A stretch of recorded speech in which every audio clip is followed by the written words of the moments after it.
Dito sa Papa Dudut Stories, ikaw ay hindi nag-iisa.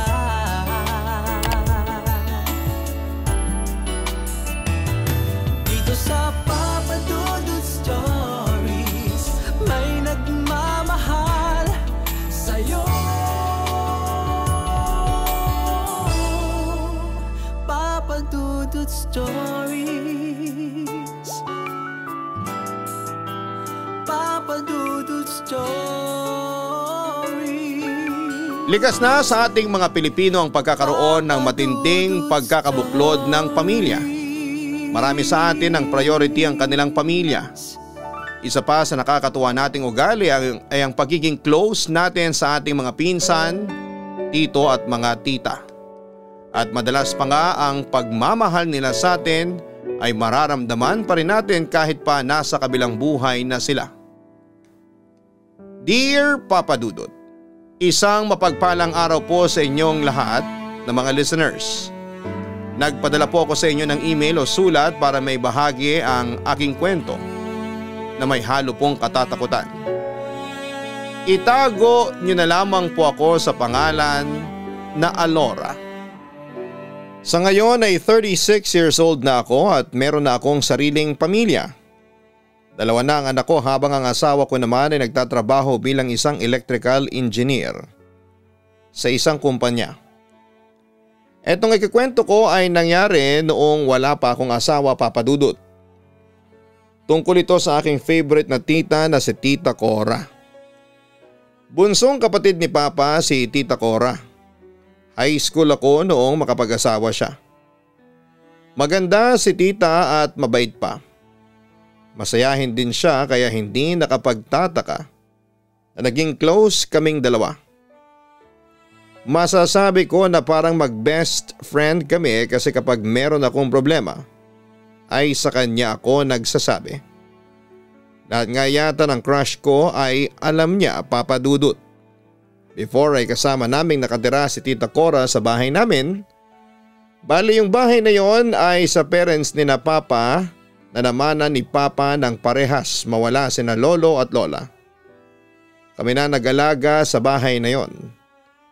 Yun bang kapatid ni na Papa ay may kanya-kanya ng pamilya ng time na yon, Papa Dudut. Dahil sa maganda si Tita Cora at ligawin talaga siya ay maraming nagpapapansin sa kanya at halos gabi-gabi ay may mga lalaking nagpupunta sa bahay para ligawan siya. Hanggang sa nakilala niya ang isang lalaki na nagpatibok sa kanyang puso na itatago ko sa pangalan na Samuel. Naging sila ng tita ko at nasaksihan namin kung gaano kasaya si tita sa piling ni Samuel, Papa Dudut. Makalipas nga ang 2 years ng kanilang relasyon ay nagpakasal na silang dalawa. Isa ako sa abay noon at gandang-ganda ako kay tita habang suot niya ang kanyang wedding gown. Para siyang Diyosa na bumaba sa lupa. Sabi ko pa nga sa sarili ko, sana kapag ikakasal ako ay ganun din ako kaganda. Masaya man ako na natagpuan na ni tita ang kanyang dawan ay nalungkot din ako. Kasi umalis na siya sa bahay namin. Doon na kasi siya tumira sa bahay ni Samuel. Wala na ako nagawa sa bagay na yon kasi hindi naman ako pwedeng sumama kay tita o kaya ipigilan siyang umalis. Nag-promise naman si tita sa akin na dadalaw pa rin siya sa amin kapag may oras siya, Papa Dudut. Tinupad naman ni Tita Cora ang promise niya na yon. Once a week tuwing weekend ay napunta siya sa bahay. Masaya siyang palaging nagkukwento sa mga nangyayari sa buhay niya. Kitang-kita namin at ramdam namin na masaya si tita sa piling ni Samuel. Nasabi ko pa nga sa sarili ko na sana kapag nakapag-asawa na ako ay ganoon din ako kasaya. Talagang idol ko si Tita Cora sa lahat ng bagay, Papa Dudut. Habang tumatagal ay naging madalang na ang pagpunta ni tita sa bahay. Kung minsan ay isang beses na lamang sa isang buwan. At may mga pagkakataon din na wala talaga sa isang buwan. Naintindihan ko naman yon kasi alam ko na busy na siya sa buhay, may asawa niya. Hindi ko na rin yun masyadong napansin kasi naging busy na rin ako sa pag-aaral ko sa college. Papadudot, pero kapag nasa bahay namin si tita ay talagang nakikipagkwentuhan ako sa kanya ng malala. Hindi man kami masyadong nagkikita kagaya ng dati, ay hindi pa rin nabawasan ang closeness naming dalawa. Nakatapos na ako ng college at nagkaroon na ako ng trabaho ay hindi pa rin nagkakaroon ng anak sina Tita Cora at Samuel. Narinig ko minsan na nag-uusap sina mama at tita tungkol sa bagay na yon. Base sa pagkakaintindi ko ay merong problema si tita. Kaya hindi sila nakakabuo ni Samuel, pero sumusubok pa rin naman daw sila, papadudot. Sa kabila ng problema na yon, ni tita ay nanatili siyang masaya sa kanyang buhay. Never namin siyang nakita na malungkot dahil sa bagay na yon. Ngunit isang araw, kakauwi ko lang noon sa trabaho.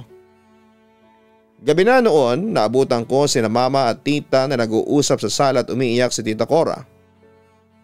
Nang makita niya ako ay agad niyang pinunasan ng luha niya at pumilit na ngumiti sa akin. Nag-alala ako para sa kanya, papadudot. Simula nang magkaisip ako ay noong ko lamang siya nakitang ganon. Agad akong kinumusta ni tita pero hindi mawala sa isipan ko ang nakita ko na umiiyak siya. Kaya kahit pagod ako sa trabaho at gusto ko nang magpahinga, ay nakisali muna ako sa usapan nila ni mama. Tita, may problema po ba kayo? Ang nag-aalala kong tanong. Wala, may pinanood kasi kaming movie kanina, nakakaiyak, turon pa ni tita. Sa tagal ko nang kilala si Tita Cora ay alam ko kapag nagsisinungaling siya. At sa pagkakataon na yon ay ramdam ko na hindi siya nagsasabi ng katotohanan, papadudot. Nirespeto ko na lamang ang hindi pagsasabi ni tita ng totoong dahilan kung bakit siya umiiyak. Alam ko na kapag ready na siya ay magsasabi din siya sa akin. Nang wala na si tita at umuwi na siya sa bahay nila ni Samuel ay doon ko na kinausap si mama. Ma, ano ba talaga ang problema ni tita? Bakit siya umiiyak? Alam ko na hindi totoo na kaya siya umiiyak ay dahil meron kayong pinanood na movie, ang sabi ko. Alora, hindi ako dapat na magsabi ng problema ng tita mo. Siya ang dapat na magsabi nun sa'yo. Wika pa ni mama. Pero ma, parang ayaw sabihin sa akin ni tita. Nakakapagtampo. Kasi nga close kami pero ayaw niyang sabihin sa akin, ang sabi ko. Hayaan mo na at magsasabi din yun sa'yo. Pero huwag kang mag-alala kasi napayuhan ko na siya. Alam na niya ang gagawin niya, turan pa ni mama. Simula noon ay hindi na nawala ang pag-aalala ko para kay Tita Cora.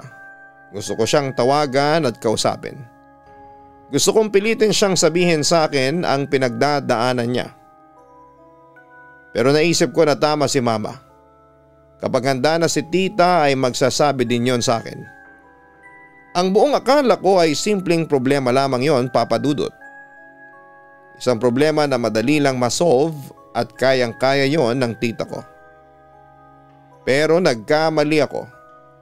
Isang umaga wala akong pasok noon sa trabaho.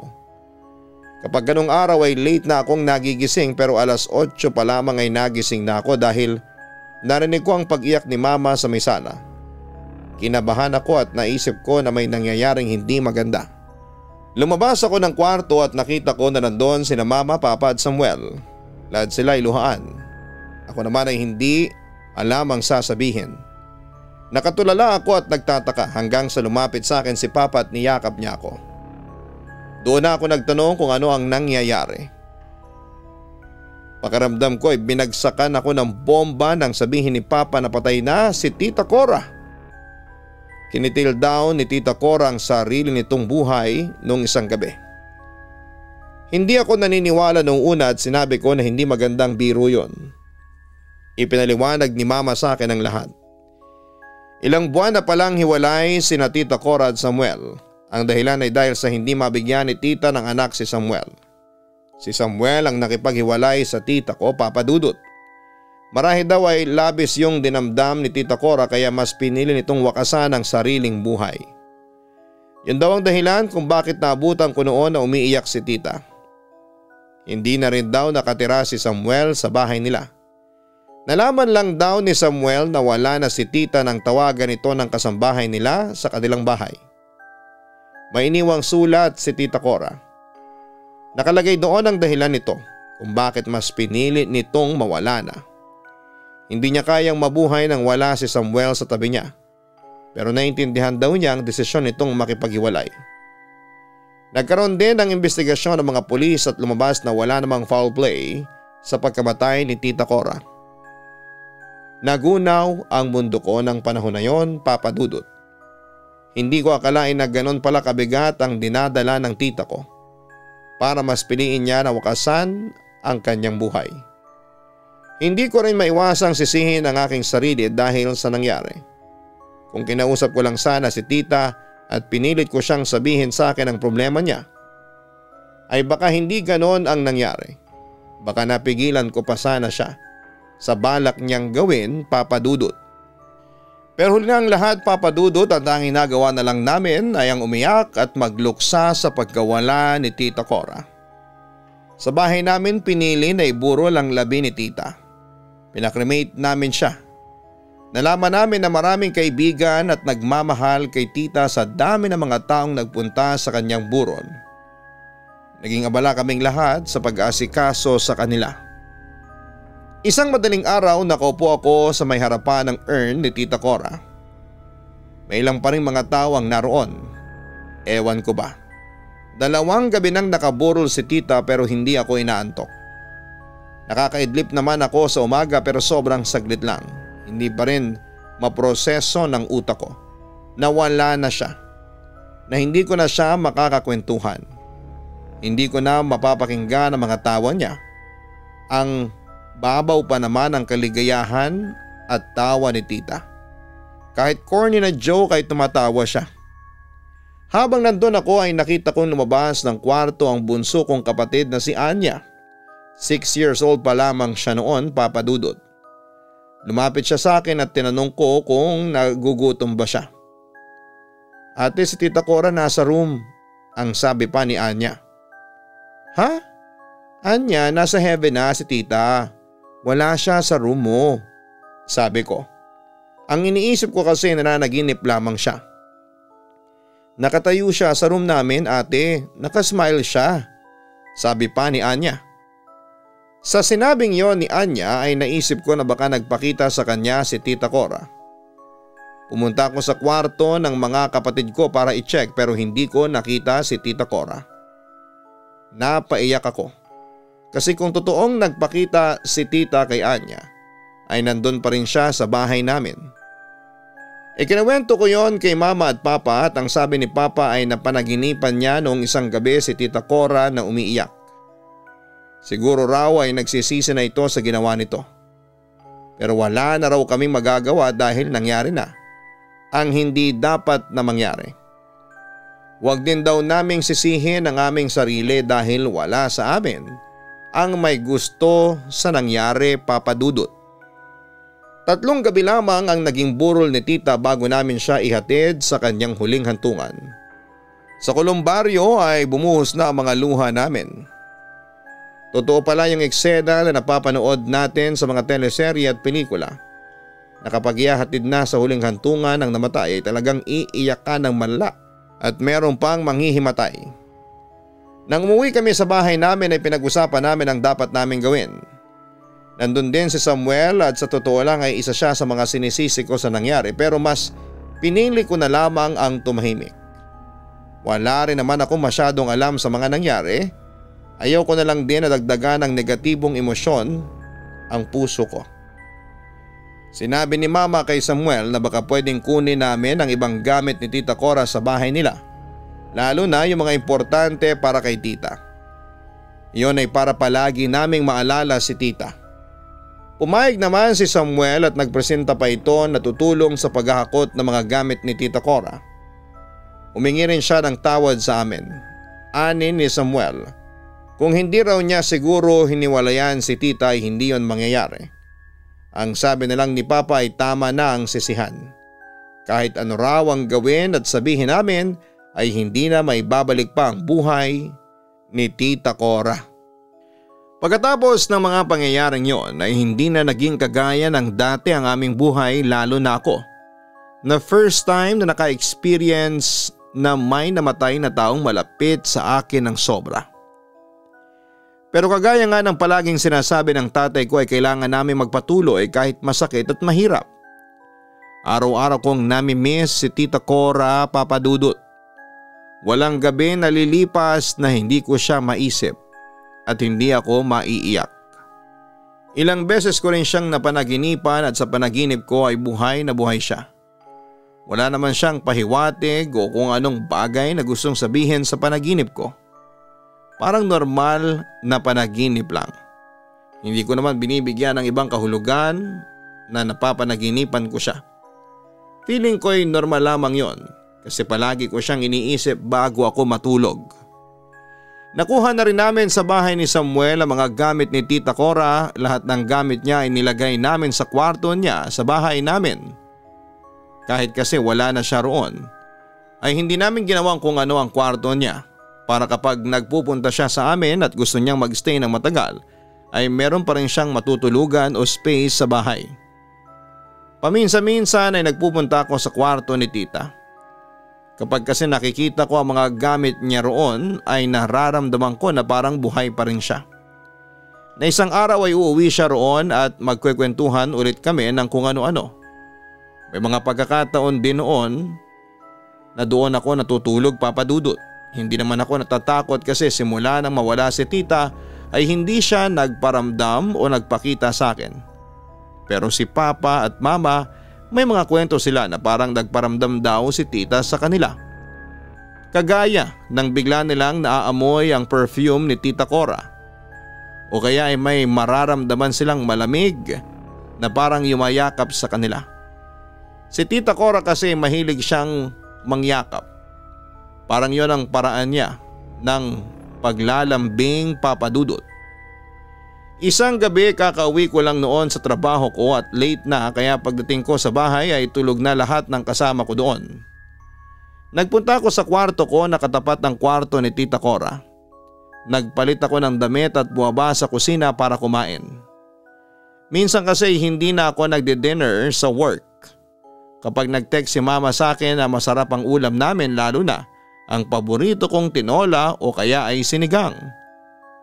Tahimik akong kumakain nang may narinig akong naglalakad sa itaas. Parang ang bagal ng paghakbang niya. Gawa kasi sa kahoy ang sahig namin sa itaas kaya kapag may naglalakad ay naririnig sa ibaba. Hindi ko yon pinansin kasi baka si Mama o Papa lang yon. Tumingin pa nga ako sa may hagdan kasi kita yon mula sa kusina. Hinintay ko na merong buwaba pero wala akong nakita. Tinapos ko na ang pagkain ko at hinugasan ang mga ginamit ko sa pagkain. Antok na ako ng time na yon. Pero hindi muna ako natutulog kapag bagong kain ako. Sabi kasi ni Mama ay babangungutin daw ako kapag tulog ng busog o bagong kain. Umakyat na ako sa itaas. Bago ako pumasok sa kwarto ko ay nakita ko na sarado ang kwarto ni Tita Cora. Hindi muna ako tuluyang humiga kasi kakakain ko lang.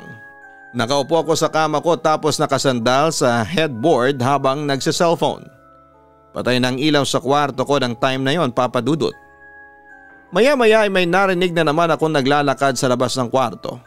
Nung una hindi ko yon pinansin hanggang sa na-realize ko na parang pabalik-balik na may naglalakad sa tapat ng pinto ng kwarto ko. Tinawag ko si Mama at Papa kasi akala ko ay sila talaga yon. Pero wala akong nakuhang sagot mula sa kanila. Nagtataka na ako kasi kung isa yon sa kasama ko sa bahay ay bakit siya maglalakad ng pabalik-balik sa harapan ng pinto ng kwarto ko. Doon ako nag-decide na buwaba ng aking kama para buksan ang pinto ng room ko. Pagbukas ko ng pinto ay meron akong naramdaman na malamig na hangin na tumama sa mukha ko. Nakakapagtaka kasi walang panggagalingan ng hangin. Ang nakakakilabot pa ay nakita ko na unti-unting bumukas ang pinto ng kwarto ni Tita Cora. Hindi naman yon bumukas ng malaki, kaunti lang. Ang inisip ko ay baka merong tao sa loob ng kwarto ni Tita kaya sumilip ako sa loob at binuksan ko ang ilaw. Pero walang tao doon, Papa Dudut. Tita Cora, kung ikaw yan, huwag mo naman akong takutin, bulong ko. Nang isasarado ko na sana ang pinto ng kwarto ng tita ko ay napasigaw ako kasi bigla yung sumarado ng malakas. Para bang may malakas na hangin ang nagtulak sa mismong pinto. Sobrang imposible rin na mangyari yon kasi saradong bintana sa kwarto ng tita at walang panggagalingan ang ganong kalakas na hangin, Papa Dudut. Nagmamadali akong bumalik sa kwarto ko. Alam ko na kung kaluluwa man ni tita ang may kagagawa noon ay hindi ko alam kung bakit may takot pa rin akong naramdaman. Multo pa rin kasi yun. Hindi agad ako nakatulog ng gabing yon na walang antok ko ng dahil sa mga nangyari. Kinabukasan habang nag-aalmusal kami ay kinuwento ko kina mama ang mga nangyari. Ayan, nagpaparamdam na rin sa iyo si Cora. Sabagay hindi naman nakapagtataka. Close kayong dalawa. Saka sa lahat ng pamangkin niya ikaw ang paborito niya. Sabi ni Papa sa akin. Kahit na pa nakakatakot pa rin. Hindi ako sanay na may ganong nangyayari sa akin. Ang sabi ko. Kausapin mo ang tita mo. Sabihin mo, huwag magpapakita sa iyo. Wika naman ni Mama. Hindi nawala sa isipan ko ang nangyaring yon sa buong araw, Papa Dudut. Kahit nagtatrabaho ako ay sumasagi pa rin yon sa utak ko. Naisip ko na baka hindi pa rin umalis ang kaluluwa ni tita sa bahay ay dahil sa nagsisisi na siya sa ginawa niya, Papa Dudut. Mas lalo akong nalungkot nang maisip ko yon. Kung pwede nga lang na bumalik sa nakaraan ay gagawin ko talaga ang lahat upang mapigilan ang pagpapatiwakal ni Tita Cora. Lumipas pa ang ilang mga araw at buwan. Paminsan-minsan ay iniisip ko na nagpaparamdam sa akin si Tita Cora dahil sa mga bagay na nangyayari na hindi ko maipaliwanag. Kagaya na lamang nang naaamoy ko rin ang pabango niya kapag nasa bahay ako. Minsan naman ay bigla akong magigising ng madaling araw nang walang dahilan. Tapos feeling ko ay meron akong ibang kasama sa kwarto ko. Kahit ang totoo ay mag-isa lamang ako doon. Ang iniisip ko ay si Tita Cora talaga ang nagpaparamdam na yon, Papa Dudut. Matagal na kaming nakatira sa bahay namin at doon ako pinanganak. Sa loob ng maraming taon na nandun ako ay wala namang kaming na-experience na nakakatakot. Nagsimula lamang ang lahat ng kababalaghan after na mamatay si Tita Cora. Lumipas pa ang isang taon at tuluyan nang nawala ang pagpaparamdam ni tita sa bahay. Naisip namin na baka tuluyan nang nakatawid sa kabilang buhay si tita. Pero kahit nawala na siya ay sineselebrate pa rin namin ang birthday niya. Kapag may handaan kagaya ng Pasko at New Year ay nasa table pa rin namin ang picture niya na nakalagay sa table namin parang kasama pa rin namin siya doon, Papa Dudut. Hanggang sa nagkaroon ako ng boyfriend na katrabaho ko rin. Itatago ko siya sa pangalan na Rance. Matagal nang nanliligaw sa akin si Rance at nung una ay hindi ko siya gusto. Naramdaman ko na lamang na mahal ko na siya kaya sinagot ko na siya. Nanghinaya nga ako noon kasi nag-promise ako kay Tita Cora na kapag nagkaroon ako ng boyfriend ay sa kanya ko unang ipapakilala. Pero dinalaw naman namin ni Ran si Tita sa libingan niya sa kolumbaryo at kahit paano ay naipakilala ko rin si Rance sa kanya kahit na hindi physically. Nakilala rin ng family ko si Rance. Hindi ako natakot na ipakilala siya sa family ko kasi alam ko na approve sa kanila si Rance. Mabait kasi siya, walang bisyo, may pangarap sa buhay, halos lahat na yata ng hinahanap ko sa isang boyfriend ay nasa kanya na. Malaki din ang naitulong sa akin ni Rance. Simula kasi na makilala ko siya ay nakalimutan ko kahit papaano ang lungkot sa pagkawala ni Tita Cora. Paminsan-minsan ay dumadalaw si Rance sa bahay para tumambay at makita ako. Naging welcome na siya sa amin at madalas ay hindi na siya nagsasabi sa akin na pupunta siya. Basta na lamang siyang bubulaga sa bahay namin. Walang kaso naman yon sa akin dahil mas gusto ko ang ganon para mas lalong makilala ng pamilya ko si Rance. Isang umaga nagpunta si Rance sa bahay, birthday kasi ng bunso kong kapatid. Hindi na kami nagpa-party at ang ginawa na lang ni mama ay nagluto ng masarap na dinner. Ako ang nag-invite kay Rance, tuwang-tuwa pa nga noon si Anya sa regalo ni Rance na dollhouse. Habang kumakain kami ay nagkwekwentuhan kami. Natatandaan ko na pinayuhan kami ni Rance ni Papa na huwag muna akong magbubuntis kasi bata pa raw ako. Bago pa lamang daw nagsisimula ang buhay ko. Huwag daw kaming magmamadali. Isa pa sa sinabi ni Papa ay huwag daw akong lolokohin ni Rance kasi si Papa ang makakalaban ni Rance. Pabiro lang na sinabi yon ni Papa pero ramdam ko na kahit paano ay totoo yon, Papa Dudut. Protective kasi talaga si Papa sa aming magkakapatid. Nang mapatingin ako kay Rance ay napansin ko na parang namumutla siya. Tinanong ko siya kung okay lang ba siya kasi baka natakot siya sa mga pinagsasabi ni Papa. Pero ang sabi niya ay okay lang siya, Papa Dudut. Samantala bandang 9:00 na ng gabi nang magpaalam na si Rance na uuwi na siya. Pinagbalot pa siya ni Mama ng pagkain para dalhin sa bahay ni na Rance. Inihatid ko si Rance sa may labas ng gate namin. Bakit pala parang natatakot ka kanina sa dinner? Dahil ba sa papa ko? Ano ka ba, nagjo-joke lang yun. Huwag mong seryosohin ang mga sinabi niya. Sabi ko kay Rance. To be honest, natatakot talaga ako kanina pero hindi dahil sa papa mo. Pag-amin pa ni Rance. Bakit ka natakot? Curious kong tanong. Si Tita Cora mo kasi. Parang nakita ko siya sa dirty kitchen ninyo. Nanginginig ang boses ni Rance nang sabihin niya yon. Hindi agad ako nakapagsalita sa mga sinabi ni Rance, Papa Dudut. Nakatingin ako sa kanya at tinitignan ko ang mga mata niya kung nagsasabi ba siya ng katotohanan. Sinabi ko na huwag siyang magbibiro ng ganon pero ayon kay Rance ay hindi niya gawaing magbiro ng mga ganong bagay dahil alam niya kung gaano kaimportante sa akin si Tita Cora. Nakikita kasi ni Rance ang picture ni Tita Cora sa bahay namin kaya alam niya ang itsura ng tita ko. Ang kwento sa akin ni Rance habang kumakain kami ay napatingin siya sa may parte ng dirty kitchen namin. Patay kasi ang ilaw doon kaya medyo madilim. Nung una raw ay may napapansin siyang anino na dumadaan sa dirty kitchen. Hanggang sa bigla niya raw nakita si Tita Cora na nakatayo sa may labasan ng dirty kitchen namin. Malungkot daw ang mukha nito at nakatingin sa amin habang kumakain. Bigla na lang daw nawala si Tita sa paningin ni Rance. Doon na raw siya natakot. Kasi alam niyang patay na ang tita ko. Hindi na raw siya talaga tumingin sa bandang dirty kitchen kasi baka makita niya ulit si tita. Baka raw sa sobrang takot niya ay mawalan pa siya ng malay. Papa Dudut, hindi ko po alam kung bakit kay Rance nagpakita si Tita Cora kahit na hindi naman sila nagkakilala. Ang sabi pa ni Rance ay hindi open ang third eye niya at yun ang unang beses na nakakita siya ng kaluluwa ng isang taong namayapa na. Kaya talagang hindi niya naiwasan ang matakot. Naisip ko na lang na baka gusto lang din talagang makilala ni tita ang boyfriend ko. Kaya nagpakita siya kay Rance ng gabing yon.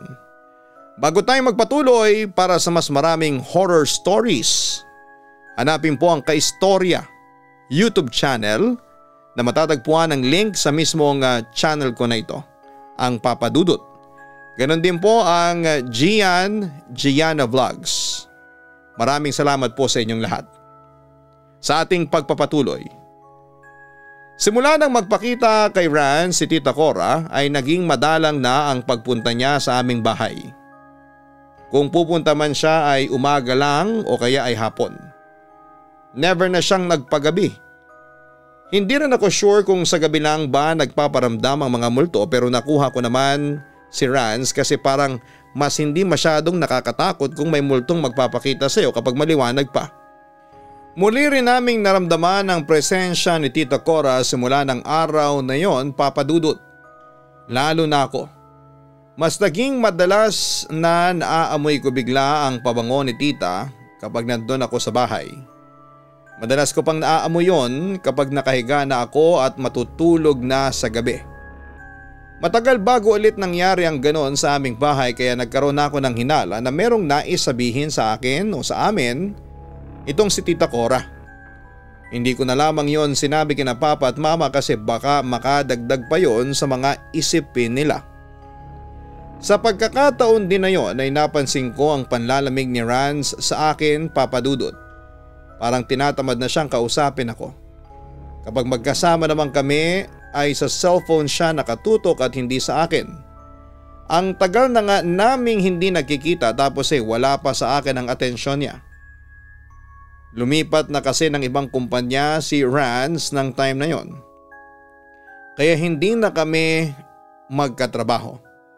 Kapag ini-invite ko naman siya sa bahay namin ay tumatanggi na siya at hindi na siya nauubusan ng dahilan. Pero kapag ganoon ay hindi ko yon binibigyan ng ibang kahulugan. Kasi alam ko na natatakot na talaga siyang magpunta sa bahay namin. Dahil sa mga kakaibang kilos ni Rans, ay nagkaroon ako ng hinala na meron siyang ibang babae. Natakot ako nang maisip ko yon. Kasi alam ko na kapag napatunayan kong totoo ang aking hinala ay talagang masasaktan ako ng sobra, Papa Dudut. Hanggang isang araw man sa rin namin noon ni Rans. Kaya wala siyang choice kundi ang makipagkita sa akin. Parehas din kaming walang pasok, nag-date kami noon sa labas. Nanood kami ng movie sa cinema at nag-dinner sa isang seafood restaurant. Habang kumakain kami ay nagkukwento ko kay Rans ng mga nangyari sa akin sa trabaho. Napansin ko na sa cellphone na naman nakatutok itong si Rans. Kaya tumigil na ako sa pagkukwento lalo na at nakita ko na parang problemado si Rans. Tinanong ko siya kung meron ba siyang problema at ang sabi niya ay wala. Pagkatapos naming kumain ay naglakad-lakad muna kami ni Rans at hindi ko inaasahan ang sinabi niya sa akin doon, Papa Dudut. Biglang nakipag-break si Rans sa akin at ang dahilan niya ay nabuntis niya ang isang katrabaho sa bago niyang company kung saan siya nagtatrabaho. Hindi ako naniwala noong una pero noong dinetalye na ni Rans sa mga pangyayari ay hindi ko na napigilan pa ang umiyak. Humingi siya ng tawad sa akin at matagal na raw niyang gustong makipag-break sa akin pero naghahanap lamang siya ng magandang tiyempo na fall out of love na pala siya sa akin. Mahal na mahal ko si Rans ng panahon na yon. Kaya sobrang sakit ng ginawa niyang panloloko sa akin. Sinabi pa niya na nagpaplano na silang magpakasal ng babaeng nabuntis niya at yon ang talagang nagpaguho ng mundo ko. Hindi ko matanggap ang lahat, Papa Dudut. Kahit alam ko sa sarili ko na wala ng pag-asa na magkabalikan kami ni Rans, ay patuloy pa rin ako nagmamakaawa sa kanya. Umalis na rin siya sa bahay nila at doon na siya nakatira sa bahay ng family ng bago niyang girlfriend kaya hindi ko na alam kung saan ko siya pupuntahan. Pakiramdam ko ng panahon na yon ay mababaliw na ako. Pakiramdam ko ay hindi ko kayang mabuhay nang wala si Rans. Maging ang trabaho ko ay apektado na. Hindi na ako pumapasok hanggang sa nag-decide ako na mag-resign na lamang. Alam ng pamilya ko ang nangyayari sa akin kaya apektado rin sila sa labis na lungkot ko, Papa Dudut. Kapag sinusubukan nila akong kausapin ay umiiwas ako. Madalas ay nakakulong ako sa aking kwarto. Araw-araw akong nagte-text at tumatawag kay Rans. Nagmamakaawa pa rin ako pero wala akong sagot na nakukuha mula sa kanya. Parang sa isang iglap ay bigla na lamang akong hindi nag-exist sa mundo niya. Hanggang isang gabi ay napatalon ako sa aking kama nang biglang tumawag si Rans sa akin. Pero nang sagutin ko yon ay hindi si Rans ang kumausap sa akin kundi ang bago niyang girlfriend. Sinabi niya sa akin na pinababasa ni Rans sa kanyang lahat ng text ko at aminado rin daw siya na nasaktan nila kami. Pero tigilan ko na raw si Rans dahil buntis siya at malapit na silang ikasal. Hindi ako nakapagsalita ng time na yon, Papa Dudut. Matapos yon ay blinak na nila ang number ko Kahit sa social media ay blinak na rin ako ni Rance at ng girlfriend niya. Mas lalo akong naloka kasi wala na talaga akong chance na makita kahit ang mga nangyayari sa buhay ni Rance sa social media. Mas lalo akong na-depress ng panahon na yon. Mas lalo akong nawala ng kagustuhan na mabuhay na. Doon ko na parang naramdaman ang naramdaman ni Tita Cora noong nakipaghiwalay sa kanya si Samuel. Pakiramdam ko ay wala na akong dahilan para mabuhay pa. Lalabas lang ako ng kwarto ko kapag hindi ko na kaya ang gutom ko. Talagang napabayaan ko na ng sobra ang sarili ko. Isang madaling araw ay naramdaman ko ang gutom kaya nagpunta ako sa kusina. Alam ko na kahit sinabi ko na hindi ako kakain ay palagi akong pinagtatabi ni mama ng pagkain. Kinuha ko ang ulam sa ref at nilagay yon sa microwave oven. Nang kumakain na ako ay may narinig ako naglalakad sa may likuran ko. Pero nang lumingon ako ay wala naman akong nakita. Dahil sa sanay na ako sa pagpaparamdam ni Tita Cora ay hindi na ako natakot pa. Kahit paano ay nasasanay na ako sa ganong ganap sa bahay, Papa Dudut. Patapos na akong kumain nang makarinig ako ng tumawag sa pangalan ko ng isang beses. Parang dumaan lang yung boses sa tenga ko. Hindi ko tuloy malaman kung nasa malayo o malapit yung tumatawag sa akin. Nagtaasan ang balahibo ko at parang may malamig na hangin na yumakap sa akin, Papa Dudut. Tita Cora? Pabulong kong sabi. Hindi kasi ako pwedeng magkamali, Papa Dudut, na boses ng namayapa kong tita ang narinig ko. Kahit pa hindi malinaw ang pagkakatawag niya sa akin ay alam kong pagmamay-ari ni Tita Cora ang boses na yon. Wala akong ideya pero nadagdagan ang lungkot na naramdaman ko at bigla akong napaiyak. Yung iyak na haguluhol talaga at parang nahihirapan na akong huminga. Siguro ay dahil sa bigla ko naalala si Tita Cora kaya gano'n na lamang katindi ang emosyon ko ng mga sandaling yon. Narinig yata ni Papa ang pag-iyak ko kaya lumabas siya ng kwarto nila ni Mama at nakita ko na lamang na umupo siya sa tabi ko. Inaplos ni Papa ang likod ko para pakalmahin ako. Parang sinasabi ni Papa sa akin na iiyak ko lang ang lahat ng sakit na nararamdaman ko. Narinig ko si Tita kanina, Pa, tinawag niya ang pangalan ko. Ang sabi ko nang kumalma na ako. Alam niya siguro na may pinagdadaanan ka, Alora. Anak, miss na miss ka na namin.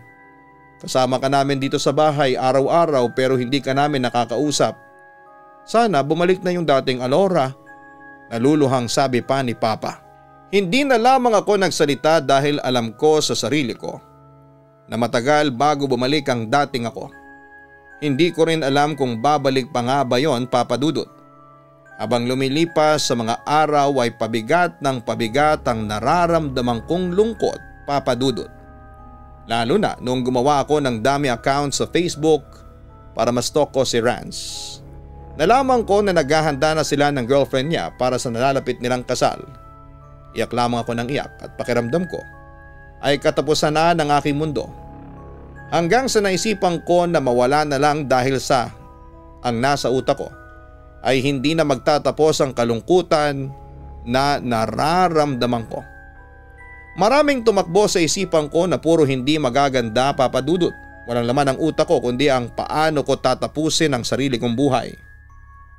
Talagang hindi ako nag-iisip ng matino ng time na yon.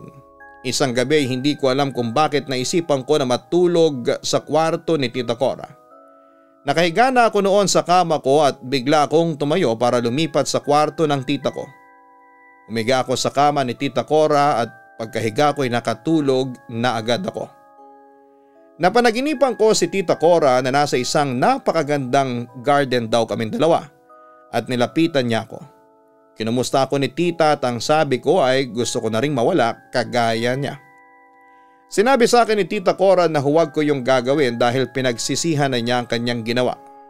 Sayang daw kasi at marami pa raw sana siyang magagawa kung buhay pa siya. Kung gagawin ko raw yon ay ipapasa ko naman ang problema at lungkot kina Papa at sa mga maiiwan ko. Naputol ang panaginip ko na yon nang may narinig akong tumawag sa pangalan ko. Hindi ko alam kung paano nangyari pero parang inalisan ng napakalaking bara ang dibdib ko. dahil sa panaginip ko na yon. Napakaikli ng sinabi ni tita sa akin pero sobrang lalim ng kahulugan nun para sa akin, Papa Dudut. Pagkagising ko rin ng gabing yon ay may nakita akong babae na nakatayo sa may paanan ko na mabilis din na nawala pero alam ko na si Tita Cora ko yon. Nang sumunod na araw ay pinuntahan ko si tita sa libingan niya, Papa Dudut. Halos 2 oras akong naroon sa kolumbaryo at kinausap ko siya kahit na alam ko na wala akong makukuhang sagot. Nagsorry ako sa kanya kasi naisipan kong gawin ang ginawa niya dati.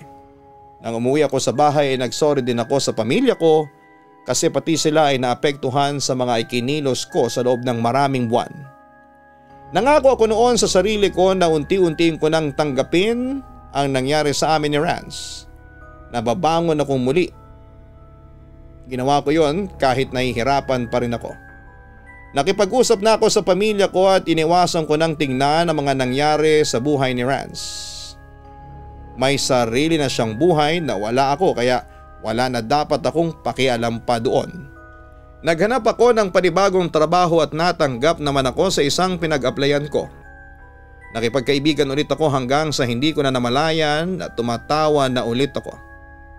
Kung tinuloy ko siguro ang plano ko noon, nakitilin ang sarili kong buhay, ay hindi ko na maikikwento ang kwentong ito. Baka kagaya ni Tita Cora ay nagsisisi na rin ako. Tama si tita, marami pang mangyayari sa buhay ko. Totoo na kapag nasaktan tayo ay napakahirap ang makatakas sa kalungkutan. Pakiramdam natin ay wala ng sagot kundi ang mawala tayo pero hindi yun totoo. Ang kailangan lang natin ay maging patient sa paghihintay na maging okay na ulit ang lahat. I-feel lang natin ang lungkot hanggang sa tuluyan na yung mawala. Kung minsan mahirap at masakit. Pero kailangan lang nating maniwala na lahat ng bagay ay nangyayari ng may kadahilanan. Lahat ng masasakit na nangyayari sa ating buhay ay meron tayong aral na makukuha at magpapatibay sa atin sa mga susunod na pagsubok na darating sa ating buhay. Sincerely yours, Alora. Marami sa atin ang may pinagdadaan ng problema.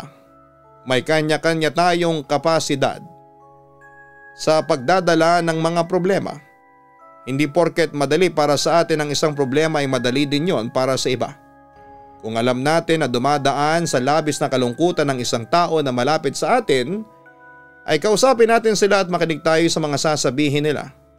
Kung ayaw man nilang makipag-usap ay iparamdam pa rin natin sa kanila na nasa tabi nila tayo kahit ano man ang mangyari. Hindi po sagot ang pagpapatiwakal upang wakasan ang isang problema. Hindi man palagi masaya ang buhay ay napakaganda pa rin ito. Lalo na at ito ay ang pinakamalaking biyaya na galing sa ating Panginoon. Muli, ini-invite ko po kayo na hanapin ang isa pa nating YouTube channel, ang Kaistorya. Ganon din ang Gianna Vlogs. Ang link po ng mga channels na yan ay nasa homepage ng main channel na ito. Sana po pagkatapos nito ay makapag-follow kayo. Maraming salamat po sa inyong lahat.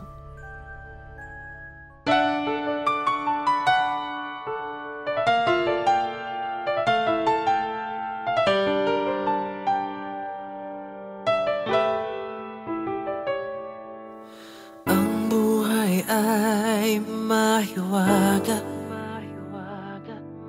laging may lungkot at saya. Sa Papa Dudut Stories, laging may karamay ka.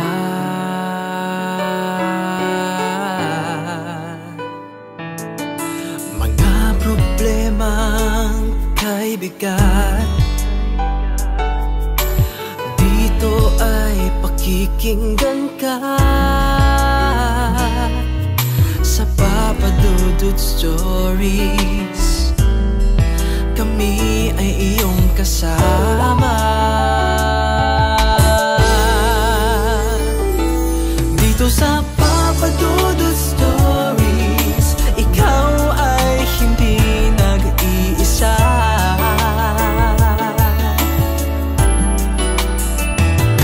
Dito sa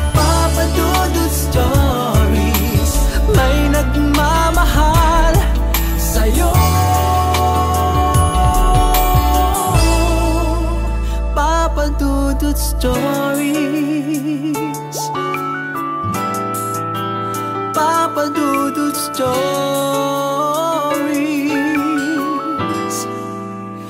Papa Dudut Stories.